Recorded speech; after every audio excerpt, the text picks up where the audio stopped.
मेरठ जिले के Kailash Prakash sport stadium में शनिवार को कौशल विकास मंत्रालय और एनएसडीसी द्वारा बड़े कार्यक्रम का आयोजन हुआ, जिसमें मुख्य अतिथि रहे केंद्रीय मंत्री जयंत चौधरी सिंह। जयंत चौधरी ने स्पोर्ट एज कार्यक्रम की शुरुआत की और कहा कि इसका उद्देश्य मेरठ को भारत का मॉडल स्पोर्ट हब बनाना है। उन्होंने बताया कि खेल कौशल और उद्यमिता को जोड़कर युवाओं के लिए रोजगार और विकास की नए अवसर पर तैयार किए जाएंगे। सबसे बड़ी बात यह है कि जयंत चौधरी ने अपनी सांसद निधि से 1 करोड़ 30 लाख रुपए भी जारी कर दिए हैं, जिससे सिंथेटिक ट्रैक, थ्रो जोन और कबड्डी ग्राउंड जैसी आधुनिक सुविधाएं बनाई जाएगी। AN20 न्यूज़ चैनल से जुड़ने के लिए हमारे चैनल को सब्सक्राइब, लाइक और शेयर करें और अपने आसपास की खबर हमारे AN20 न्यूज़ चैनल पर पाते रहे। पूरा अपना ध्यान केंद्रित आपका भी करना चाहता हूँ सिर्फ खेल और खिलाड़ी। हमारे मेरठ में बहुत टैलेंट है और अलग अलग स्पोर्टिंग डिसिप्लिन हैं। यहाँ के मेरठ ने बड़े अचीवर पैदा किए, खिलाड़ी पैदा किए। उनको प्रोत्साहन देने के लिए यहाँ के खेल उद्योग जो वन डिस्ट्रिक्ट वन प्रोडक्ट में भी राज्य सरकार की नीति का हिस्सा है और एक बड़ा उद्योग है, यहाँ लाखों को रोजगार भी देता है, एक एक्सपोर्टिंग इंडस्ट्री है और एशिया में आज बड़े पायदान पे ये स्पोर्ट गुड मैन्युफैक्चरिंग इंडस्ट्री जा रही है। उस इंडस्ट्री को बढ़ाने के लिए और कौशल विकास की जो संभावना है उसे बढ़ाने के लिए जिस तरह से बातचीत हुई आज मंच पे, सभी यहाँ के जनप्रतिनिधि आए, हम लोगों ने संकल्प लिया है मेरी निधि पूरी तरह से स्पोर्ट्स इंफ्रास्ट्रक्चर में मैं निवेश कर रहा हूँ। बाकी जनप्रतिनिधि भी उसमें पैसा देंगे तो स्पोर्ट एज गुड को हम फंडिंग देंगे। साथ साथ CSR से भी हम पैसा जुटा कर खिलाड़ियों को, उद्योग को और नए उद्यमियों को बढ़ाने के लिए एक नया कार्यक्रम, एक नया अभियान, इसकी शुरुआत आज हुई। कितना फायदा लगता है जो आपने सोचा कि 3 साल में 10 करोड़ रुपए 3 साल से अपनी निधि से करेंगे, आपको लगता है? देखिए वो तो छोटी सी बूंद है और संसाधनों की जरूरत है।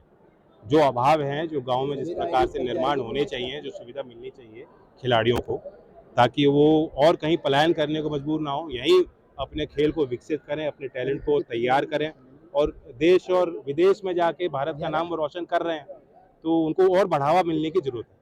तो ये एक छोटी सी बूंद, छोटी सी शुरुआत है और आज हमने इसलिए कार्यक्रम किया कि सभी लोगों की जानकारी में चीज़ आ जाए। अब हम खिलाड़ी को चिन्हित करके जो स्कॉलरशिप देना चाहेंगे उसको भी पता होना चाहिए कि स्पोर्ट एज कार्यक्रम क्या है, कैसे उसमें अप्लाई करेगा, कैसे यहाँ की जो इंडस्ट्री है वो भारत सरकार की जो विभिन्न योजनाएं हैं, राज्य सरकार की जो प्रयास हैं, उनसे बेहतर जुड़ के अपने निर्यात को, अपने उत्पाद को और बढ़ा सकते हैं। मैं एक उदाहरण देता हूँ, यहाँ 80% क्रिकेट की गुड की मैन्युफैक्चरिंग है। अगर आप देखें दूसरे स्पोर्ट्स में जैसे गोल्फ है, बैडमिंटन है, टेनिस है, वहाँ मेरठ से उत्पाद नहीं हो रहा और वो काफ़ी वैल्यू एडेड टेक्नोलॉजी से एक एनरिच प्रोडक्ट है। तो अगर यहाँ डाइवर्सिफिकेशन होगा, प्रोडक्ट पोर्टफोलियो, नए प्रकार के उत्पाद तैयार होंगे, उसमें यहाँ रिसर्च की भी ज़रूरत है। इसमें यहाँ यूनिवर्सिटीज़ का भी रोल है, चाहे स्पोर्ट यूनिवर्सिटी हो जो सरदना में ध्यानचंद जी के नाम से जो राज्य सरकार बना रही हो, या चौधरी चरण सिंह विश्वविद्यालय की भूमिका है। दोनों विश्वविद्यालयों को भी काम करना है और साकेत में यहाँ ITI है, ITI को हम अपग्रेड करने जा रहे हैं PM सेतु में। तो स्पोर्ट एज ए स्किल को रिकग्नाइज करके हमारी कोशिश रहेगी कि यहाँ जो मेरठ में ITI जिसको हम निवेश करेंगे, वहाँ स्पोर्ट गुड इंडस्ट्री को ही बढ़ावा है। देखिए SIR जो थोड़ा बहुत बिहार के पहले लोगों के अंदर एक भ्रम फैलाया गया कि SIR पता नहीं कितना एक हवा बनाया गया, वो सारी चीज़ें पर्दाफाश हो गया। शांतिपूर्वक चुनाव हुआ, लोगों ने अपने मताधिकार का प्रयोग किया, मताधिकार को लोग सुरक्षित रखें, जागरूक होने की जरूरत है। मैं हर एक वोटर से अपील करता हूँ, मैं अपने दल के कार्यकर्ताओं से भी उम्मीद करता हूँ कि वे भी इसमें जागरूक रहें, अच्छे एक अवेयर नागरिक के तौर पे सुनिश्चित करें कि उनकी वोट सुरक्षित हो। सबसे ज्यादा विरोध किया और खुद ही SIR का फॉर्म भरते हुए नजर आ रहे हैं, क्या कहेंगे इस मुद्दे पर?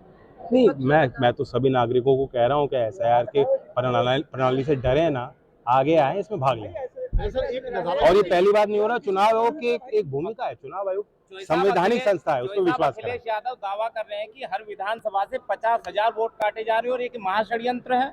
तो क्या चुनाव नहीं लड़ेगी समाजवादी पार्टी? उनकी बोली से तो ऐसे ही लग रहा है कि ऑलरेडी इतने हताश हो गए।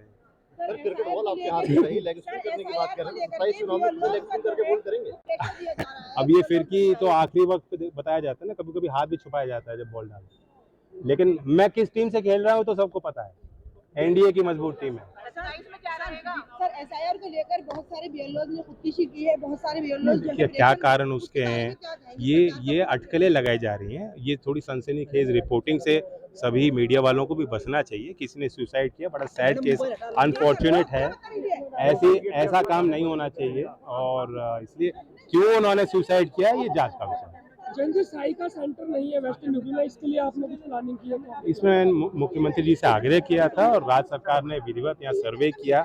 साय की अथॉरिटी के ऑफिसर्स यहाँ आए, उन्होंने सर्वे किया और एक स्थान उन्होंने चिन्हित किया पश्चिमी उत्तर प्रदेश के एक जिले में और रिपोर्ट उन्होंने केंद्र सरकार को सौंपी। मेरठ स्पोर्ट एज को लेकर अभी जो प्लानिंग है हाल फिलहाल में, मतलब कोई लक्ष्य लेकर चल रहे हैं? अभी दिल्ली में 14 तारीख में हमने सारे स्टेक होल्डर्स की एक कॉन्फ्रेंस करी थी।